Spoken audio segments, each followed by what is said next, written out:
n'obusiramu bwatukkiriza okutulimba eri okulimba okwa halali kazi nonga nti omanyi awo olaba waawo ndi mukusasula waawo ngolimba kamba ndi mukusasula waawo ereka naawe eri si parliament wano toyina ndi mukusasula waawo kumpi ne parliament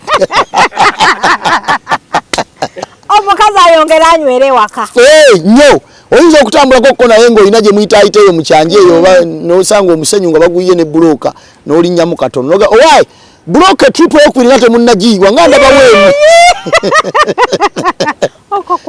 omukazi kati n'akwebusa kati omukazi oluusi ayinza okutya n'agamba yarhamakalla n'agamba oba wano waffe bannange agenda kunzimbira kati ebyo binyweza abaki negwe noya atolina yodde n'akakodyo oli awo weetuddeko oza nina omukazi nawasa byagwani akulimba tebikoma ku kuwasa londoola ekintu kyo spice the thing kintu kiteeke muki omukyala atambule n'omulembe guno omulembe gw'okuumira abakazi mu biyungu gwaggwawo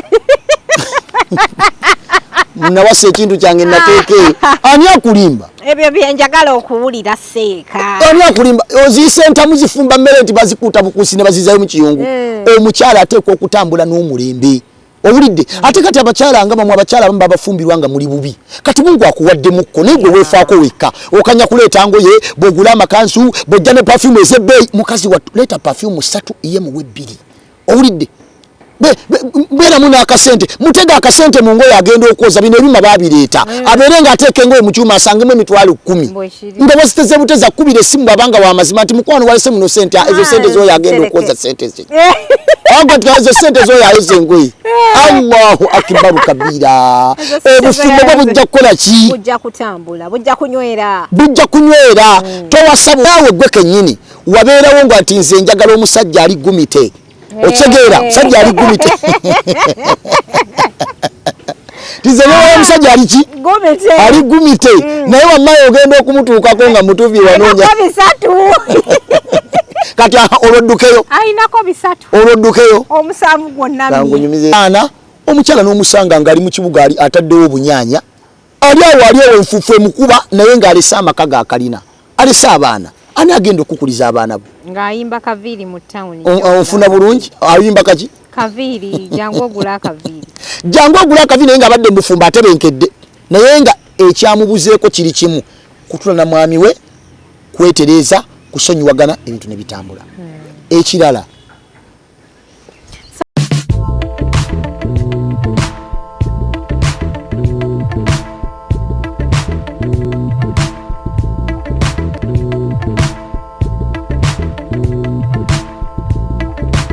Assalamu alaikum wa rahmatullahi wa barakatuh. Abalungi abatulaba mubale kutya mubale kusubscribing nze Hadija Kigozi. Onako lwaleero ndine Sheikh Ssekimwanyi Mahmood Owedduwa. Sheikh Wedduwa mukuletedde onako lwaleero tubeere nga tuwayamba naye mubale kutulaba mubale kusubscribing bw'oba oli mupya nyigira kagamba ako ka subscribe bw'otyo kufena ng'otweyungako. Oba oli ku Facebook, ku Instagram, ku TikTok, ku Twitter, wonna wootulabira mukwano gwange beera ng'otukoonamu likinga, sharinga, commentinga. Kujjukiza aba HK Furniture nti weetuli okubeera nitukutuusako furniture omulungi ow'omulembe mukole orders tubatuuseeko ebintu ebirungi. Ffene bw'ogamba nti nze ndi waka sigenda vaawo adijaako kuoba okola kenja okuleetera yefe aba HK Furniture Workshop tunoonyeko ku namba yaffe y'essimu gy'olabawo wammanga. Sekansanyusa okukulaba. nange nsanyusa okulaba Khadija. Assalamu alaikum. Wa alaikum salam wa rahmatullahi wa barakatuh. Long time. Yeah. Long akoma time. Kulabanga nga tuva Makka. Wali ku Kaaba. Ekitunga naye baba wasekula Kaaba. Ekitunga kitamusenze anga namusaba figa. Namusaba figa namugamba Mungu nteekako akawatu iteekako buzi. Kwegaffe twali nga tusaba zibbulabasi. Nze nga nsaba figa. Osaba figa. Nsaba figa omwami wange tankoowa. Hapana. Buli wanda bakabeere nga langaki. Ekyoga abasajja baagala nnyo figa osinga ebirala. Munnange figa erina okubeera. Oba owayagala figa. Mateeka figa. Figa entuufu erina kuba etya. Figa eriko figa eri gumite. Ng'eyange eno. Kintu ekikumi. Ola nange mulekete musesa sekabuza batulaba. Bannange abatulaba mu ennaku HK Media. Oh, my first time. Mashallah. Webale kunchalirako. Alhamdulillah. Bannange nesimye nnyo okuba nti ndi ku HK Media olwaleero.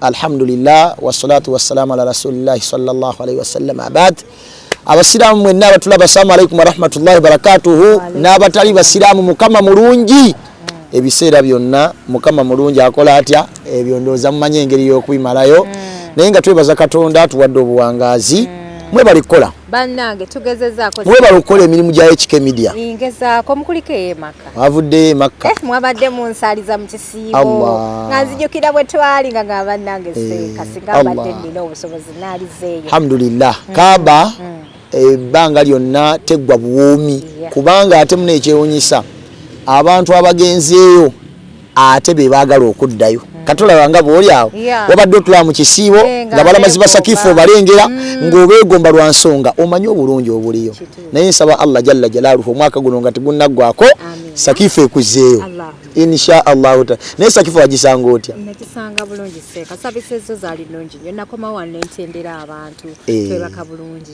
twalya bulungi twatambula bulungi teri kukoowa ate twasula kumpi ne Kaaba mateeka ate sakifo evaawo ate tuvaawo kumpi awo omuntu kabaawa nabwana asula ewala ate abaana akola atya ibada omuntu alina kusula kumpi n'akola ibada n'asaba Allah n'amwanukula nodda n'ovuga bulabasi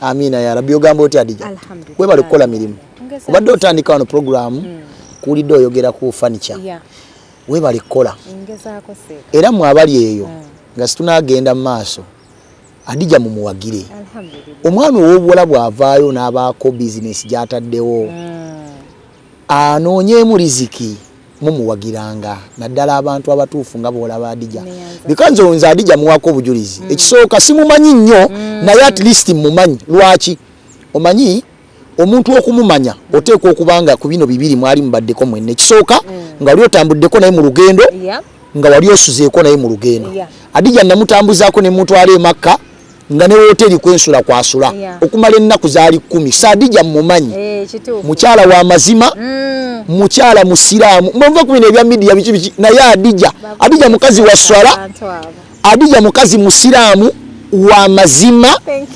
mukakkamu kwegamba alina ebitendo by'abakyala abalongoofu ekyo nkimuwaako obujulizi lwa nsonga natambulako naye ne mutwalo okukola umura yaffe mu mwezi ogwa January omwaka guno so nga sinabagenda mu maaso mujje mumuwagire abaguze furniture lwaki otula mu bitebe by'ebiku kiki ennyo n'ozimba ennyumba enyiridde n'oteekamu ebitebe ebikadde embunze nkuuma ntebe zange za jjajjange nazisikira mujjo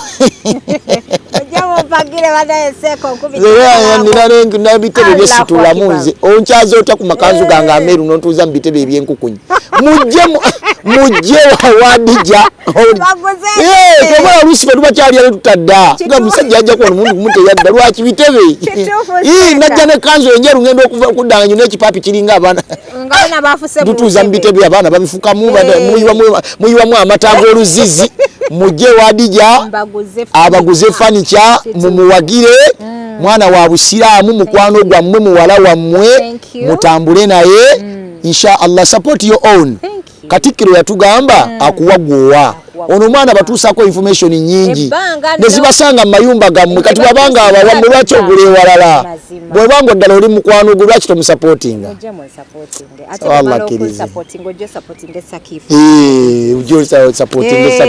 abantu Makka nanga abantu nabatendera ne bagamba sekase kimwanyi alina services ezisinga alhamdulillah twasula bulungi twalya bulungi ate kasitosula n'olya kyekyo ekyekyo fani kyamugule kwa Adija Makka tambula na sakifu embeera nga ate togimaliriza obulamu bugamba ki mbeera ki ennaku zino mu gwangu manyi madde nakadda ebu wampise nonga aseeka jangu tunyumyemukko nenga Adija agamba ki nga n'ebisenyiga bikyandiwola naye nenga waayi Adija kampadde platform nange enzaani HK Media ekyaza banene oli munene apana oyagala kunzijonkera ku media obunene kibwe bwogamba tulidinga eri ku Kaaba nogaati ene wate ekyo kituufu Allah kikulu nnyo ekyo bakukaba wali munnange okuba n'ekibinja nga kikuli mu mugongo n'okikulembera eri mungu saba Allah atuwe ya rabbi naye wala tumusaba Allah byonna byatuwadde aleme tuleeta malala atukuume nga tuli bakkakkamu kubanga adije n'ensi tugiyita mu buyisi abanene bangi Allah abaleese n'abayisaawo ffe tetwogera abasajja abadde wano nga boogera Seeka Muzaata abadde wano ng'ayogera nga ffe tuyinza okufuguma naye Allah n'amugjawo n'abalala bangi kati so gwali eyo nange gwatulaba nange ayogera Allah wabanga alina eddala lyakuwadde mu nsi sigala ng'oli mukkakkamu obusiraamu butugamba nti omuntu eyekkakkanya ku lwa Allah n'obeera mukkakkamu yadde olina ssente ovuga emmoroka ya bbeeyi osula wa biki okolera wa whatsoever the case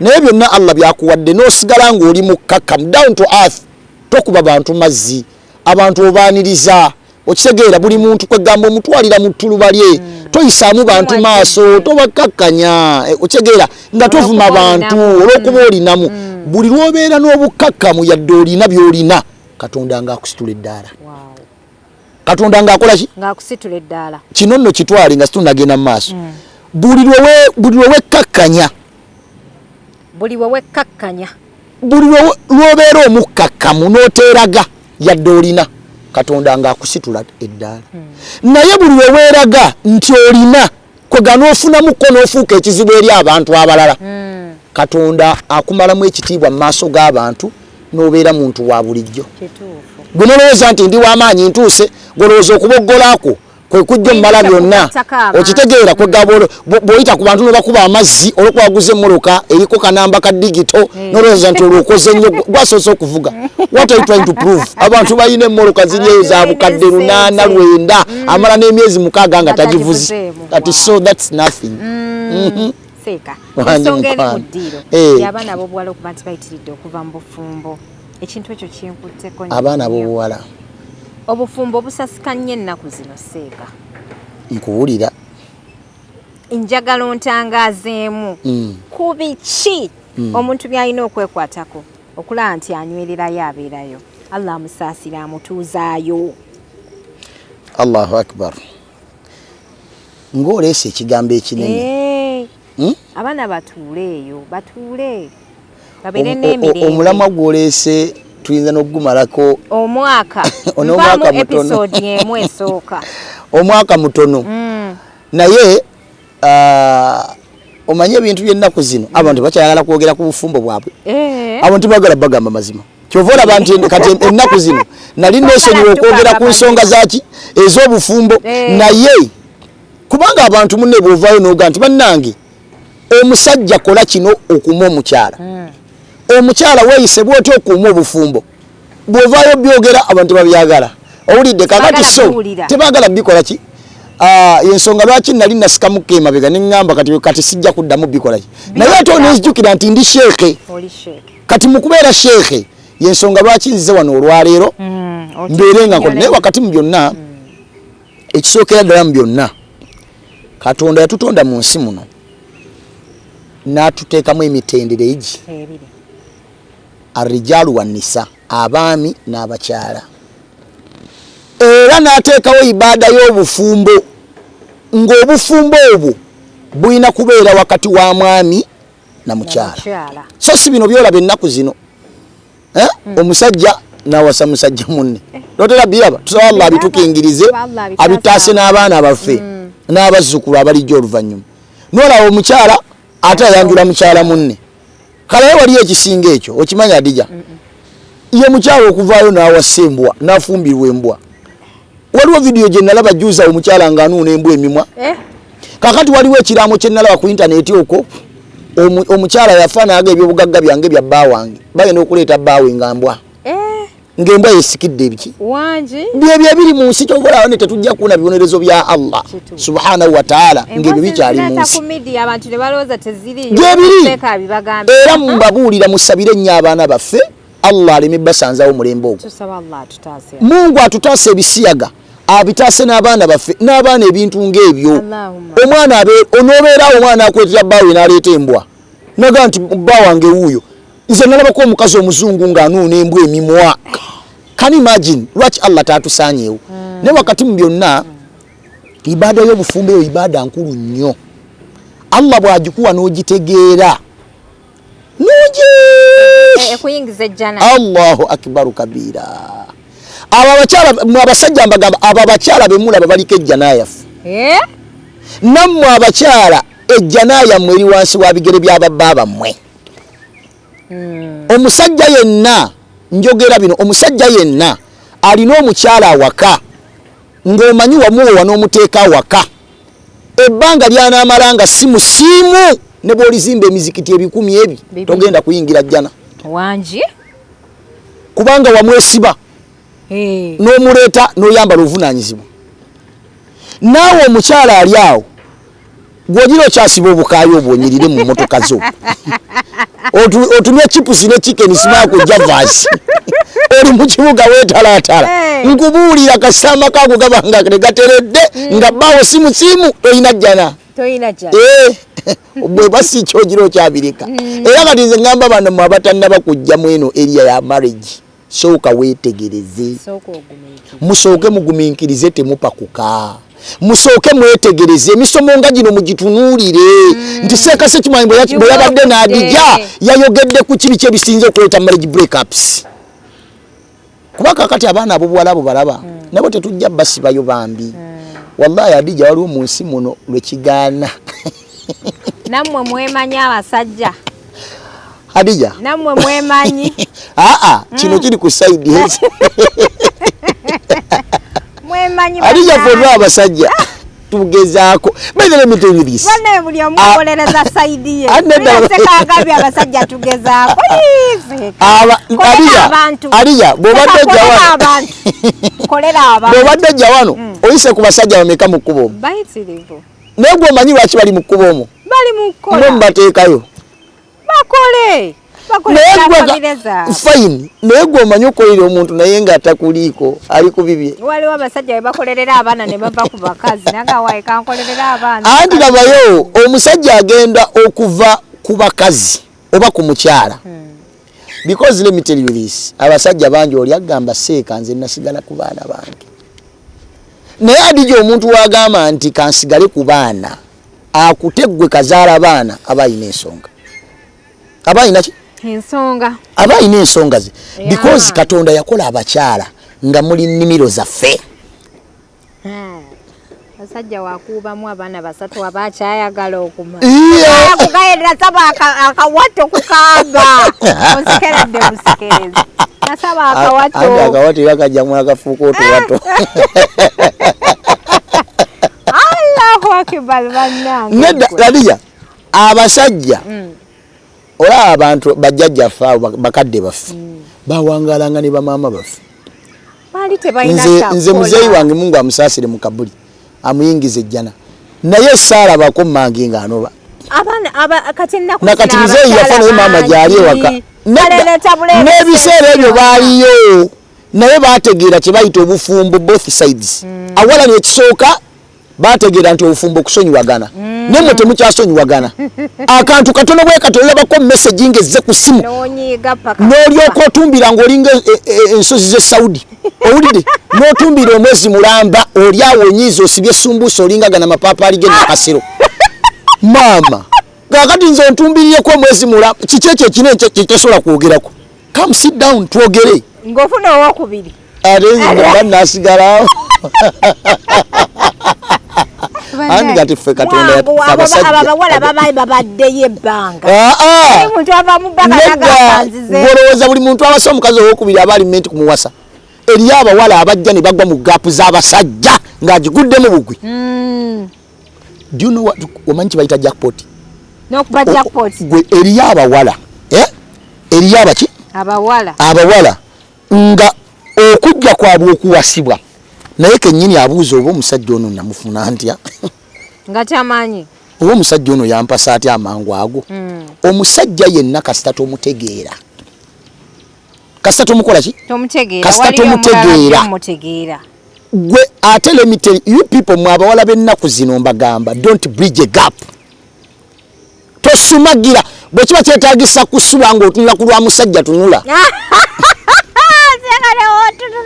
anti kati watuko kukyatadda mabega bannange competition y'amaanyi there is a lot of competition ku basajja kubanga musajja omu buli wabeera wali wabeerawo abakazi ekitono nnyo 6 wali wala obena motoka ne bawo naye nga wali wajja ayitawo nga aliriza ati mu dirisa lye motoka ne babo wala nabo naku zino buzibu ngolingiza oti omusajja omufumbo mu motoka kuba kwetulisizaako bomu ya Russia eyo bomu ya Iran yennyini naye wakati mu byonna obufumbo buno okubukuuma bubeerewo wateekwa okubawo empaji kwe buyimiridde nga n'ekisookeddamu byonna wabeerewo okusonyiwagana wakati wammwe kubanga Adija toyina gy'ogenda kufumbirwa bitambule nga bw'obyagala ffenna twanoonya abakyala ab'okuwasa ngoga nti nze nyala omukyala bw'ati ne bw'ati ne bw'ati ne bw'ati ne bw'ati ne bwe wamusanga omuwasa nga by'oyagala ayinako 6 ebina nga tebiriiwo out of 10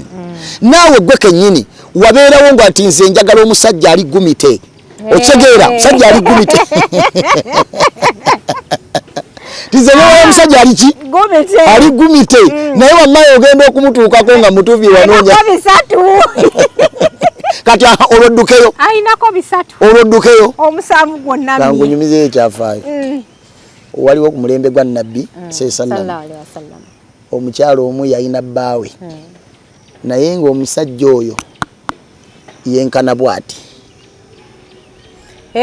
nga yengana atya nga yenkana bw'ati kakati n'agenda eri nabbi nanga nti ya rasulallah nedda tekigwa ngenda Masaka ankomya mpigi lwaki anzigiramu empigi nze ngenda Masaka ngenda mu nnyendo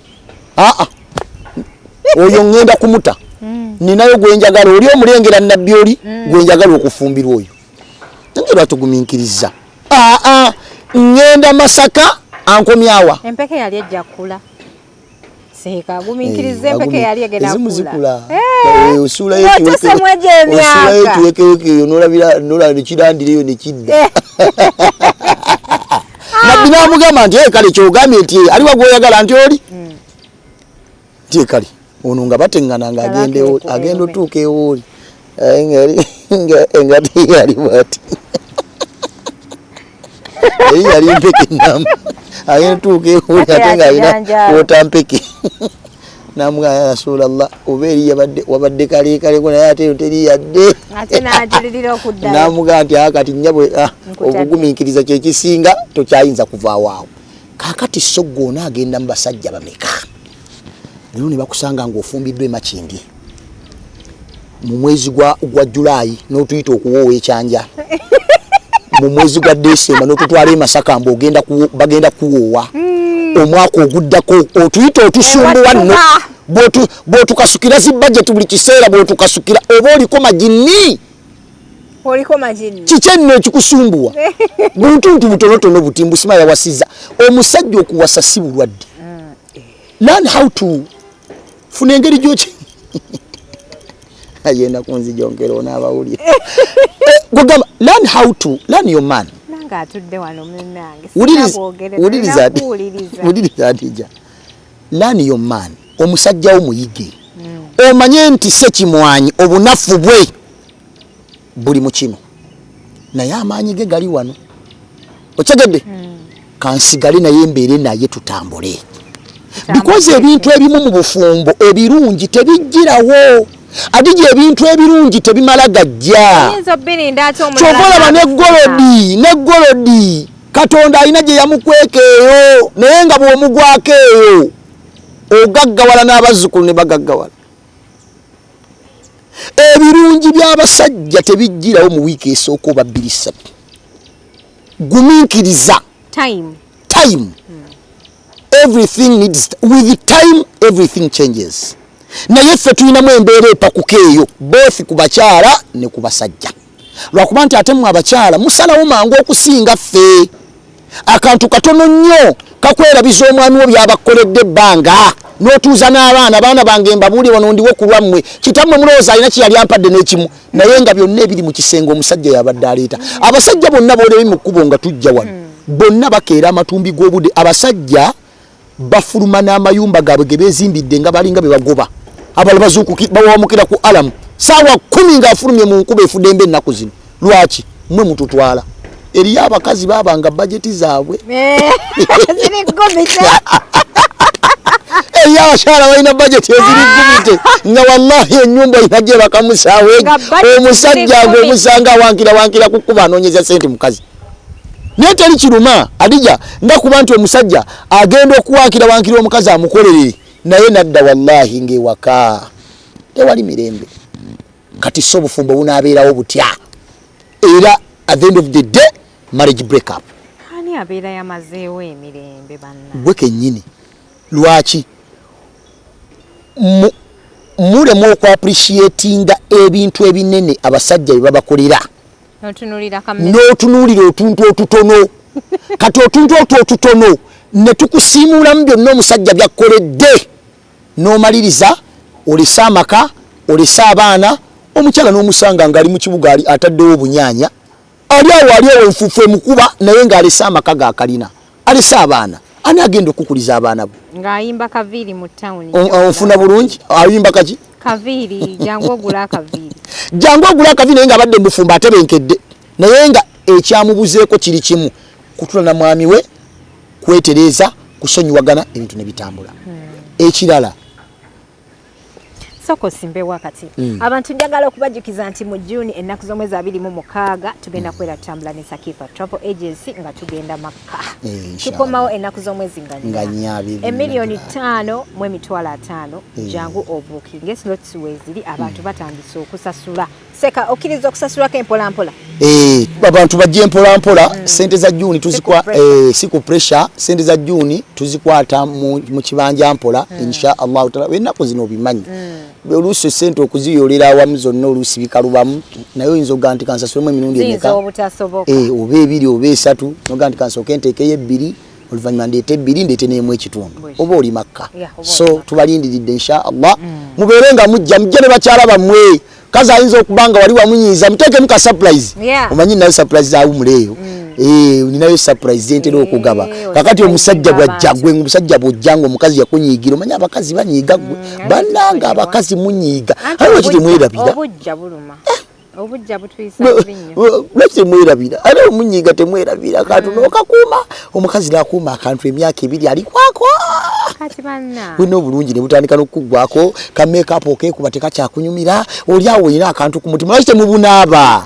kiki ennyo mubunaaba obuntu abasajja batwala Makka akati wamma bami bannange mbabuulya goba olinayo omukyalawo nga yakunyiiza kwe jangu tusootinga ensonga jangu tumusulemu umura surprise mu June milioni 5 kitundu tukole body yaffe bulungi nnyo tumugweko nga yesunguwaza agenda ogigula ati agenge kirabe nno kisonyiye no kisonyiwa obja kuvaawo nga bakwahaga ensonga nga zitambula nga mugenda kuzaala baana so wakati mu byonna Adija ekigambo bufumbo okuba nti bu breaking anye ennaku zino nkugambye ekisooka kusonyiwagana ekyokubiri obufumbo obwo Allah subhanahu wa ta'ala yabuteekawo nga ibada naye ng'ekigifuga keya ku side zombi keya abasajja mwagala nnyo bafaako era abakazi babafuddeko naye you're not paying them back.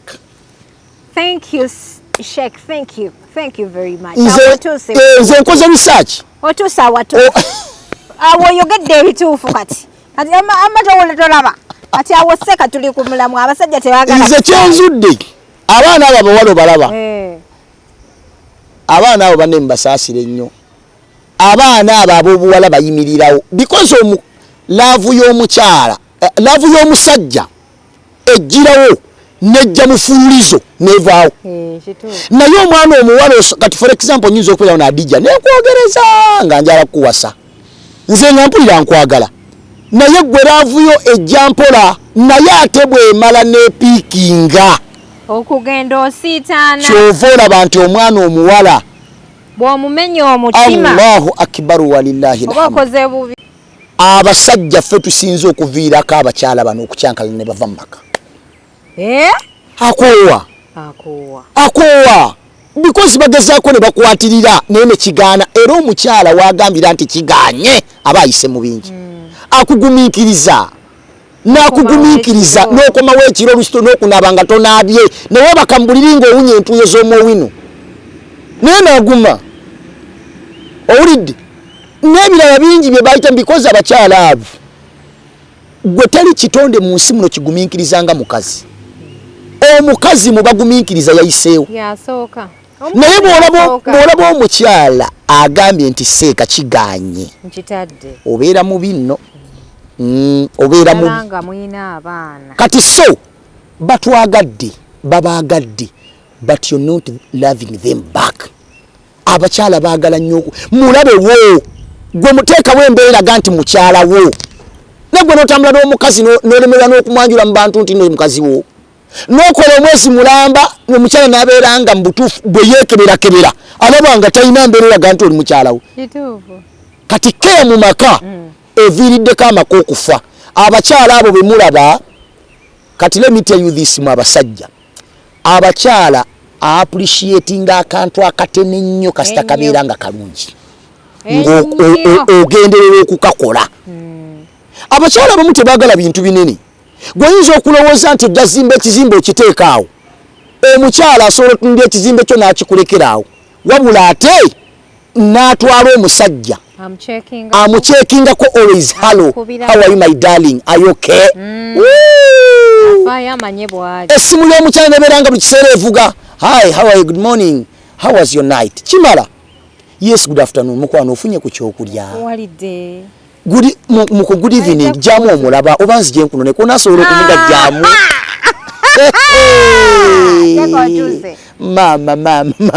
Mama. Era mbabuulire bw'oba tobikolera mukazi wo eriyo abimukolera. Nze nkubuulidde. Aha, bannange seeka. Wanje Adija. Onsanyusiza olunaku olwaleero ate otuuse ku eyo point y'abakyala naawe. Naye mpozi njagala okujjukiza abantu nti ng'ennaku z'omwezi 26 tambula ne Sakifa Travels tugenda Makka. Era tubalindiridde mujje ku office mwewandiise. Umra registration yatandise dda. Ate nga ntudde ne CEO olunaku olwaleero Sheikh Sekimwanyi Mahmood. Atunnyonnyola ku bufumbo n'amaka ate nga tubajjukiza n'okugenda okukola umra. Togana kola umra ne mukyala wo. Kituufu. Kiri mu stand. Anti ebyokweyagaliza bibi. Abasajja mweyagaliza nnyo. Owulidde gwe buli simu ejja gwokwata.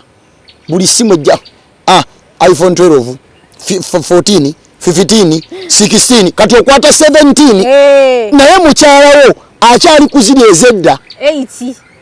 Ne 8 no bata muwadde nnyo. Kapeesa. Nga mukyala wa akyali kapeesa.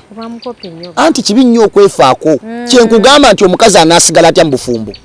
Atambulako n'alaba abakyala banne kati olwali abakyala bakwata iPhone 17. Okay kale oyinza okuba tosobola kuwaayo eyo. Naye at least abeere ng'ayina. Because abakyala abamu bambi ye asoma bbaawe n'amutegeera. Naye teri kibi mu nsi muno kubanga musajja talina kaavaako. Nga talina kaava kale wakiriteekawo embeera entonotono. Oyinza okuba tosobola iPhone 17 right now. Gulayo waliwo ebisimu ebibabiyita ani ebyo ebibugumenye ebyo waliwo Tekino bw'okiteekamu nekibuguma. Gulayo Infinix. Smartphone yonna kale. Nizo zikyaliyo. Bereko ku TikTok. Nabereko. Ne mukyalo nabeera nga mukazi watu taswana kusolinga kukebirako ku TikTok okulaba Adija. Kulaba Seeka Sekimwanyi ng'asabira abantu edduwe e Makka. Kye bayita care. Take care upon mulabirire abakazi bano kasitoke yalinga gyali. Beza abakazi bangu bakumonitalinga. You don't need to omukazi toyina muteeka ku mbeera. That's all. N'obusiraamu bwatukkiriza. Okutulimba. Eri okulimba okwa halali. Kazi nonga nti omanyi awo olaba waawo ndi mu kusasula waawo. Ngolimba. Kamba ndi mu kusasula waawo. Ereka naawe eri si parliament wano toyina ndi mu kusasula waawo. Kumpi ne parliament. Omukazi ayongera anywere waka. Nnyo. Oyinza okutambulako okko naye ng'olina gye muyita ayiteeyo mu kyanje eyo oba n'osanga omusenyu nga baguyiye ne buloka n'olinnyamu katono. Noga owaayi buloka tripu eyokubiri nga temunnagiyiwa nga ndaba weemu. Omukazi kati n'akwebusa kati omukazi oluusi ayinza okutya n'agamba yarahamakallah n'agamba oba wano waffe bannange agenda kunzimbira kakati ebyo binyweza abaki negwe no yato ina yedde nakakodyo oli awo wetuddeko oza nino omukazi nawasa byagwani akulimba tebikoma kukuwasa londole ekintu kyo spice the thing kintu kiteeke muki omukyala atambule n'omulembe guno omulembe gw'okuumira abakazi mu biyungu gwaggwawo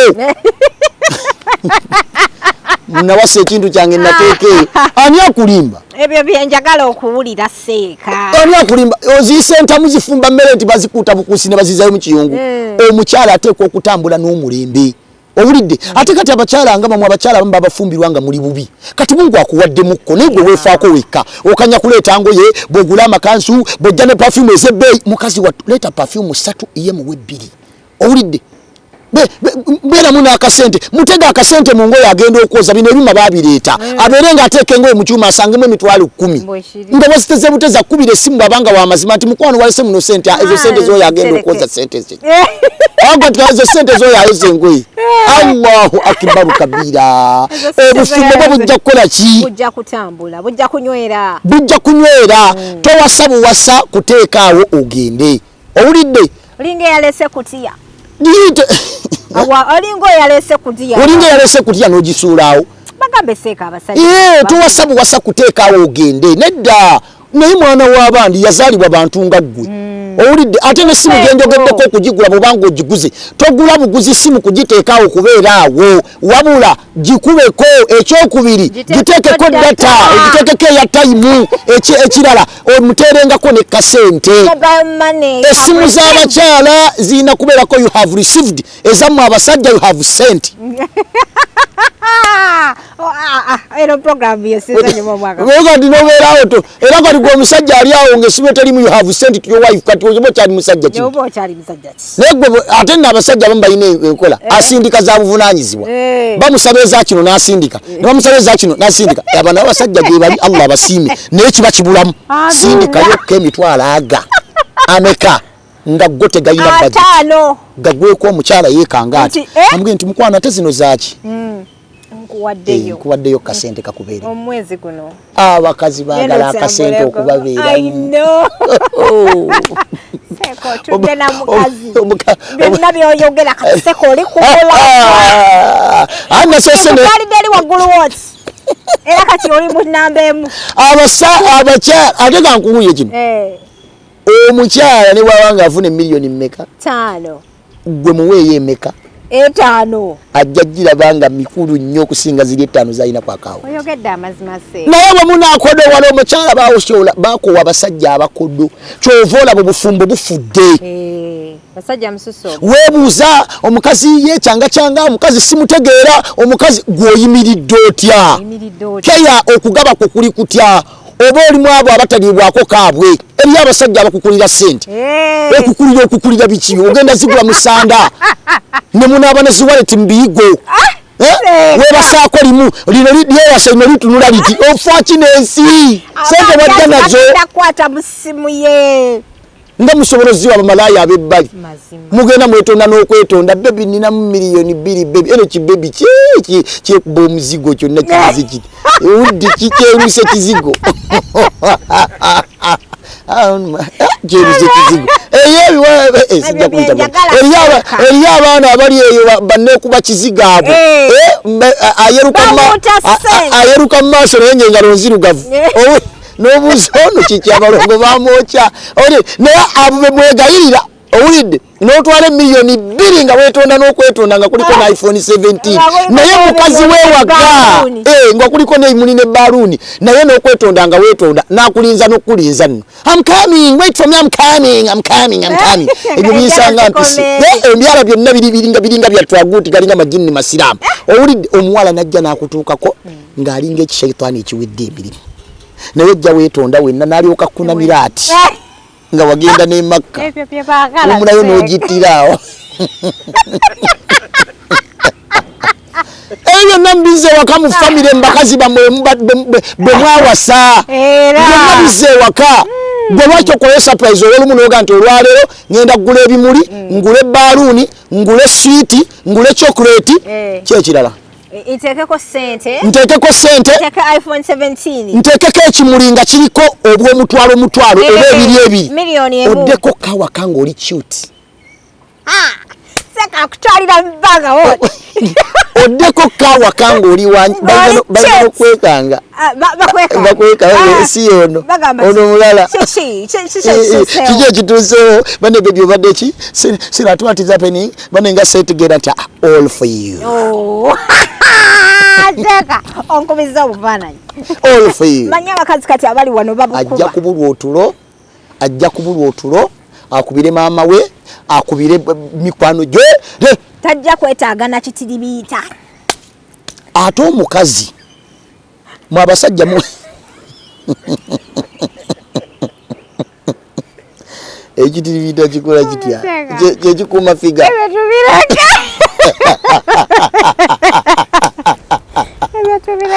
Omwana ati jayala kunkoza kyono ng'ate ndi sheefu. Ayagala okunjokesa bagenda Sekimwanyi yabamwokyesezza. Ayokyezza. Abasajja abamu tunoonya keya naye keya tetulina kuginoonya. Gwe teekawo mbeera keya ejja kujja. Mazima. Babuulira abasajja. Teekawo embeera ojja kusanga ng'essaati bazigolodde, tawulo ziri we zirina kuba, buliri buteredde, engatto zizirya. Tokanya mukazi kuba na busungu. Abakazi buli bwe mutabafaako tuba n'obusungu. Ate so kati ate obusungu bw'ekikyala tebumala gagenda. Seka abasajja abo bagambeko n'ensonga z'omubuliri tebazikola. Ati tebalina budde bawoza bakola ssente. Ate nga nkuulya bino wammanga ekifuga amaka buliri. Kasita obeera nga tolina budde bwa buliri. Kubawo nnyawo Seka. Essente teri yazibatuma. Obuliri mu buwa obudde mu buteeketeeke. Lwaki mugwange enkuba? Lwaki ogwange enkuba nti eyiye ebindabinda egenda kutonya? Settinga omuntu kuva misana. Settinga omuntu kuva misana so oteekewo embeera. Amanye nti ono nno omusajja ono ateekwa kubanga alina ensonga. Settinga embeera ebiri ng'erigumite bulungi. Naye gwe ogudde abasajja abamu bagwa bugwi n'obanga ente oduma ki? Olaba ffenna bbino obusiraamu bwatuyigirizayo n'edduwa. Allahumma jannibuna shaytan wajannibuna shaytan. Abaana bambakulompera edduwa tebakisoma. Wamma gwaliyo omwani edduwa naye bagamba abakazi mwe bamusinga okupapa. Mwe muteekawo embeera abasajja temubakkiriza kusoma dduwa. Edduwa yetwala eddakiika mmeka Seeka? Sekenzi mmeka? Nkuloopera abaana bo tebagisoma kakubulira edduwa eyo. Tebagisoma. Hapana. Bayingira buyingizi. Anti tomanyi omuntu kaakati olaba kati nga bwe twali tusiiba ekisiibo. Omuntu asiiba enjala olunaku lulamba n'atuuka osiibulukuka n'alemererwa okusoma wedduwa ey'essekendi ng'alaba alwisibwa. Ng'alaba okusoma wedduwa nti ayi Allah nsiibye ku lulwo nzikiriza ku lulwo era bino byesiibulukukiddeko Allah gw'obimpadde. Omuntu ng'alaba edduwa eyo okugisoma era abakuyambye ennyo agisoma avuubiisa ebyokulya mu kamwa. Onfuna bulungi kakati n'edduwa eyo eri kaseera ako kabeera kazibu tebasoma. Bw'otasanga abasajja bagumu nga nze Seeka Sekimwanyi. Oyinza obutasoma. Eriyo abagisomera ne mumoloka nga tannatuuka. Edduwa ngimaze. Nkolawo. Lwaki sikusiibula? Nsiibula Seeka kubanga ndaba gye tulaga. Nyinza okwokya. Naye wakati mu byonna Yes Seeka. bannange twegumiikirize mu bufumbo, tusonyiwagane mu bufumbo, twagalane muzze laavu mu maka. Abasajja tunaawasa tunaakomawa. Tunaawasa tunaakomawa. Owasizza ku mweru omulabi. Owasizza omuddugavu omulabi. Owasizza akwata mu kizigo omulabi. Owasizza omunyankole kati tunaakomawa. Abasajja tunaakomawa tugumiikirize ne bakyala baffe. Omanye nti nno obunafu bwa mukyala wange bwe buno wano wali amaanyi. Ekyokubiri, learn how to appreciate your women or your wives. Muyige okubasiima. Muyige okubasiima. Bannange olaba ne Allah ayagala nnyo musiima. Mungu ayagala nnyo musiima ne Allah ayagala nnyo abaddu abasiima. Okitegera tusiime bakyala baffe nga tubeebazaako. Okitegera tubeebazeeko bannange obusiraamu bulagira nnyo omuntu okwebaza. Twebaze ku bakyala baffe. Okwebaza Katonda tugamba nti la in shakarutum la azidannakum. Bwe munanneebaza nze Katonda bye mbawadde la azidannakum nja kubongera. Omukyalo oyo bw'onaafuna yakadde akamwebazaako olw'ebyo byakkoledde agenda kwongera obikola. Funa yakadde mutwaleko out. Funa yakadde mufune temuyina budde bwa family. You don't have family time. Olidde temuyina budde bwa family. That's the problem. Ensonga lwaki tetukyamanyi bakyala baffe. Tosobola kumanya muntu nga tomuwadde budde. Okitegedde, give them time. Mufune family time. Olidde mufune family day outs. Omukyala mutwaleko out n'abaana. Olw'olwo ugamba nti kulunyo tugenda hajati tugenda n'abaana. Olidde mugende weekend eddako genti kati kuno tugenda bameka tugenda babiri genda onyumyeko ne mukyalawo ayinza okubanga ayina ekyamuluma edda ninga tokimanyi ayinza okuba ewaabwe waliyo ensonga ninga togimanyi toyina budde ogenda mwenda gwa kiro dda 10 onfuna bulungi mulaninge okubeebazaako muge nti mukyala wange eno out gye nkuleeseeko njagadde kwebaza ombeereddewo okitegeera every behind a successful man there's a woman. There is a woman. Every behind a powerful man or a successful man, there is a woman behind. Yeah, that's true. Njagala bategeeza mu abasajja tukuba wana amatama biki naye mbabuulira bakyala baffe bayiwawo omubiri. Adija, nze okumpita wano nkunya okwamanga bwe nyambadde abeera mukyala yayoza yagolola nakuba akakindo engatto nagikuba bulungi ettayi naginyambaza omanyize seyambaza bakwambaza nze banyambaza bwambaza kyoba kati nanze muntu bwabanga ojjo muntu bwabanga onajjo ndikagazibu ndiko obuvunanyizibwa bungi era oyinza obutabusobola kuba nti nze banyambaza bwambaza awulidde ettayi bajinsi babusibi esawa basibansibe banondera bwambazi bulondezi bye nayambala nze kati nze banondera bulondezi naye abamu mwe temulina bugumiikirizo ojja kuza awulidde bweba kanzu olwokutaano baginnondera ejjubba gye nayambala ku kituuti balonda nnondi awulidde ompise muwulu omaye omuwulu tabaako na fomula gye yabaddemu eggulu ayinza ogiddamu enkya naye wakati mu byonna abakyala bayita nnyo mu ebyo. Learn how to appreciate them, love them back. Omukyala n'akola ebintu ng'ebyo omwezi omulamba naye ne apo neebula n'ogenda ebweru perfume ennungi neebula gwe ne weegulira byonna okuviira ku bokisa y'omunda n'ogula buli kimu omukyala n'ennika n'egaana. Omukyala bayivayo buli kintu ky'aba ayina kirina kuba kya musajja kuva ku nnika ey'omunda. Omukyala gwe omanyi okutuulaawo ng'amanyi nnika gye ndi mubba wange yagingulira. Do you know what it means?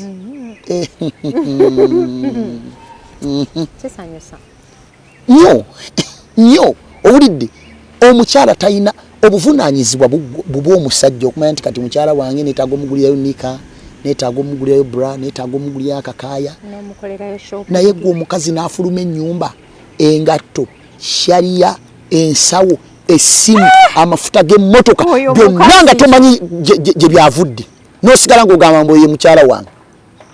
Abasajja mbabuulira ne bw'oyavuwala otya never fail to provide. Togamba ng'omukazi nti tolina. Never. Ne bw'oba oli ku kitanda ng'oli ku ccupa sigala ng'owaayo akameeza. Naye kati gwe omusajja nga nti nze nkola enta kati nze sirina ani gw'obigamba.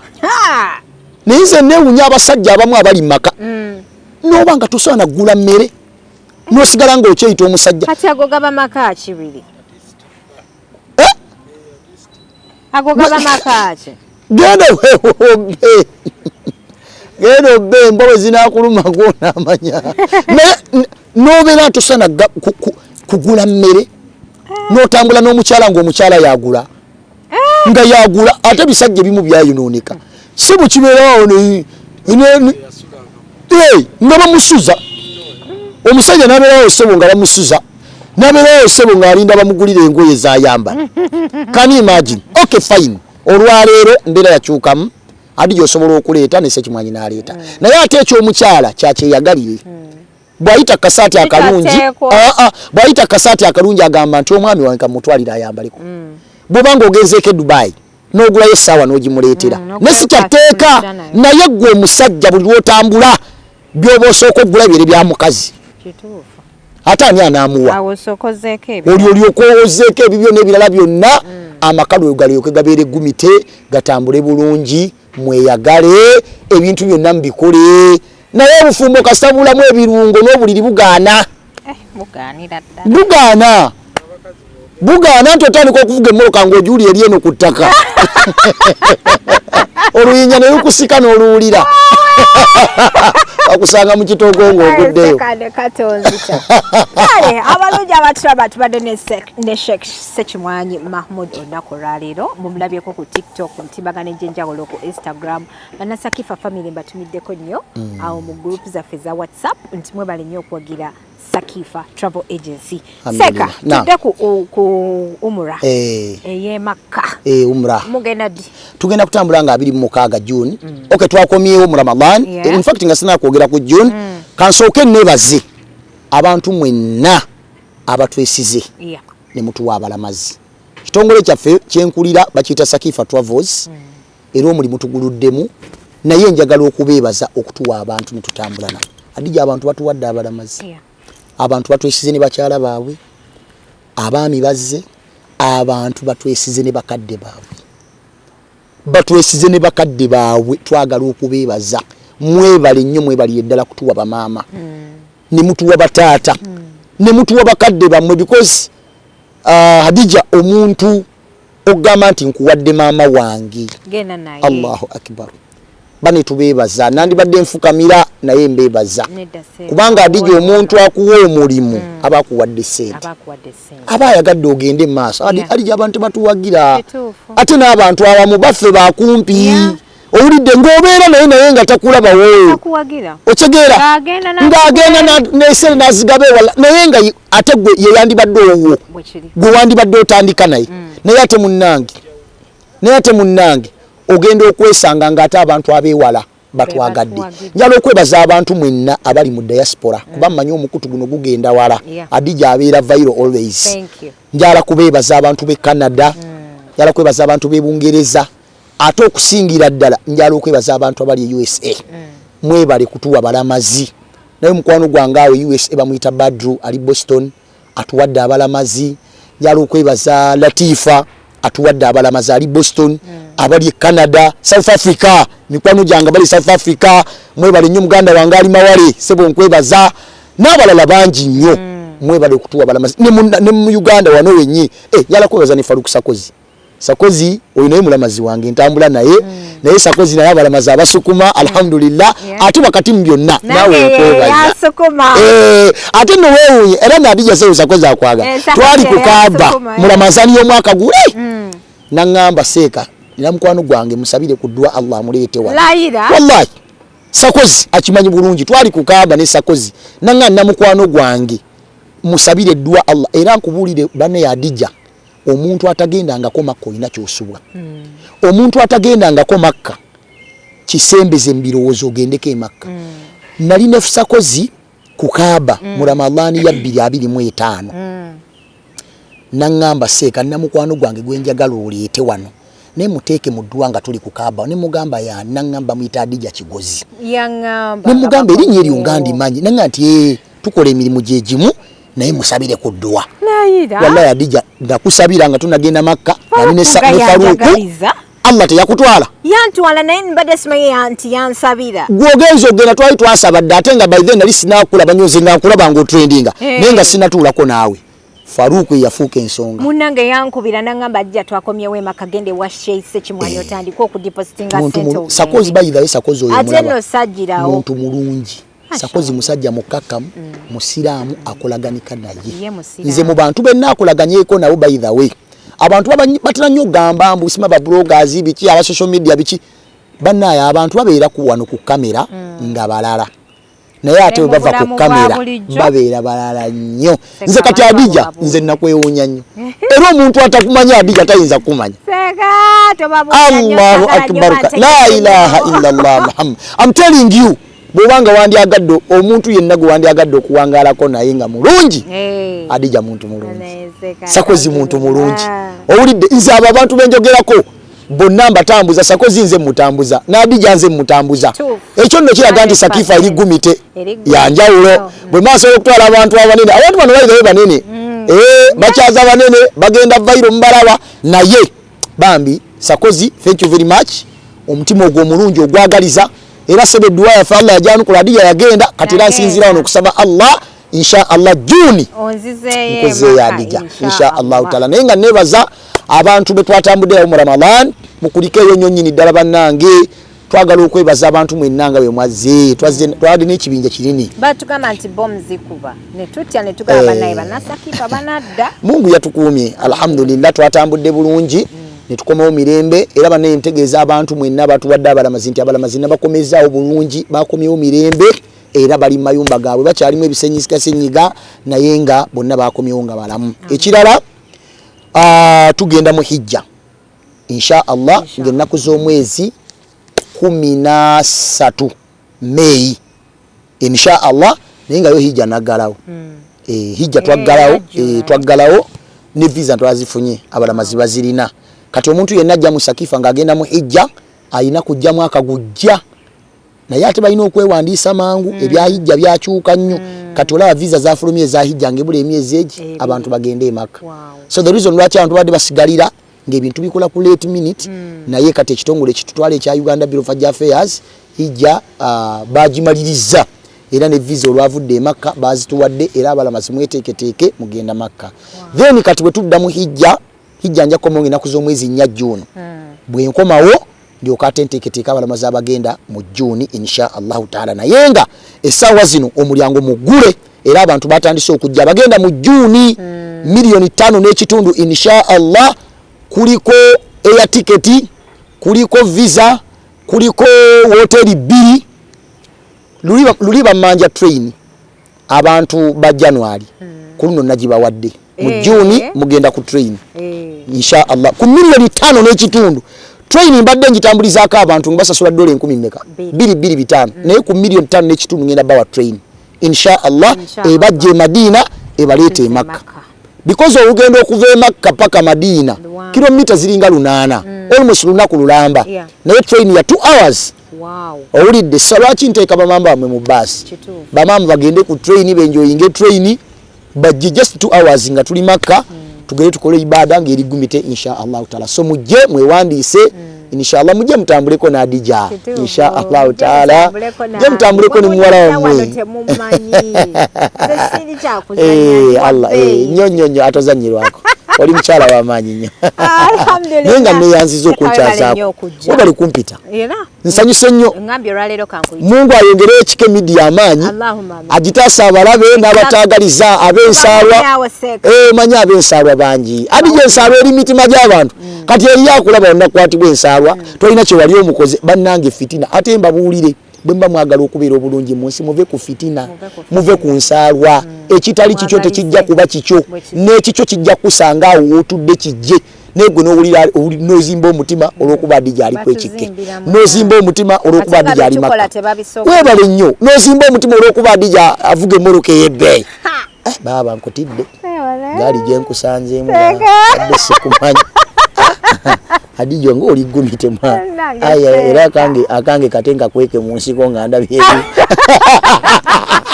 aneseka tekisussa munnange ensaalwa efitina obutaagaliza yendwadde y'okubeera obubi gwenyala omuli waliwo yeyo omuntu w'ensaalwa anyirira tewali bakosa bonna ne bafu ng'olebeeko omuntu alina efitina n'ozimba omutima ozimba biki ozimba biki omutima ekizigo kikwokya kumanya ate ensaalwa yatabuka esooka kwokya na mutima ne bw'oli ekibala kikwokya n'okwokya n'ekibala tekyagala kgenda mu lubuto olw'okubanga oli wa nsaalwa. Muve ku nsaalwa, muve ku fitina, abantu mubaleke bawangaale nga bwe baagala okuwangaala babeere n'ebyo Allah byabawadde nenze mumya abantu tuli basanyufu. Aye bankubuulye kino omuntu ne bwakkolako ensaalwa bamala budde kubanga Atayina kyeyakuwa atayina kyayinza kujjako. Bwekiri. Atayina kyeyakuwa. Tayina kyasobola kujjako. Ate ekyokubiri. Omuyembe oguliko ebibala gwe bakube enkonyogo. Gwe bakube. Olwobera nga tebakwogeddeko. Manya toyina kyoli. Tewali kiddako. Toyina kolaki? Toyina kyoli. Baleke boogere mubawa amaanyi mubaleke mbawe time batwogereko. Let them catch feelings as we catch flights. Otyo. Let them catch feelings as we catch flights because babeerawo nga batukoowera obukuukulu n'enkiiko ng'enfuwe tuli nnyo flying a business class. Okitegeera. Salamu alaikum. Adija lwaki tondeka. Sakifa agisanga wa. Sakifa tusangibwa Mengo. Sakifa tusangibwa Mengo. Emengo waliwo bayita ku kizimbe kya Segawa. Opposite ekizimbe kya Segawa waliwo ekizimbe ekipya. Tubadde ku kizimbe kya Segawa. Naye twagaziye. Twagaziye staff kati nene. N'ebyokolebwa bingi waliwo abadde tewatumala.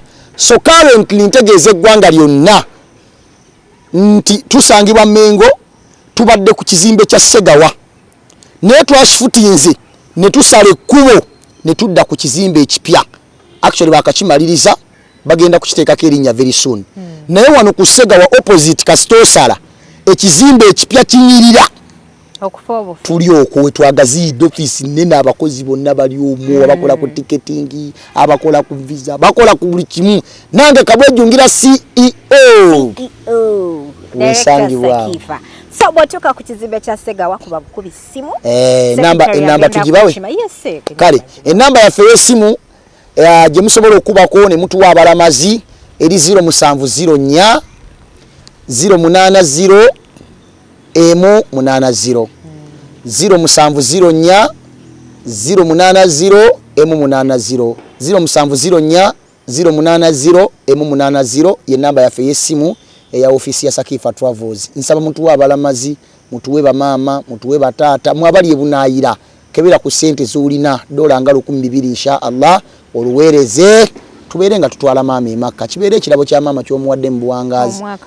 Kirabo kya maama ekyomuwangazi. Junior Umura is the talk of the day in town by Sakifa Travels. Masha Allah tabarakallah. Bafumba abanyigagana mujje mbatwale emakka munyigulukukireeyo ate munange okunyiga kunabeerawo paka ddi. Namwe abawulu mujje tugende emakka musaba abakyala. N'abakyala abatalina baami mujje tugende emakka tukole ki? Saba abaami kaba terimba. Masha Allah tabarakallah. Je tugende tusabe zibula basi ziri wali ku kaba webiggwera diro zikutukirawo masha Allah.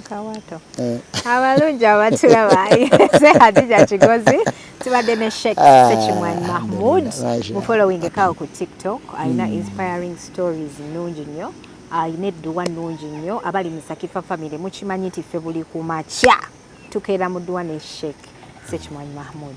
Mwebale kutuwa mwebale kusubscribinga yenze Hadija Kigozi. Assalamu alaikum.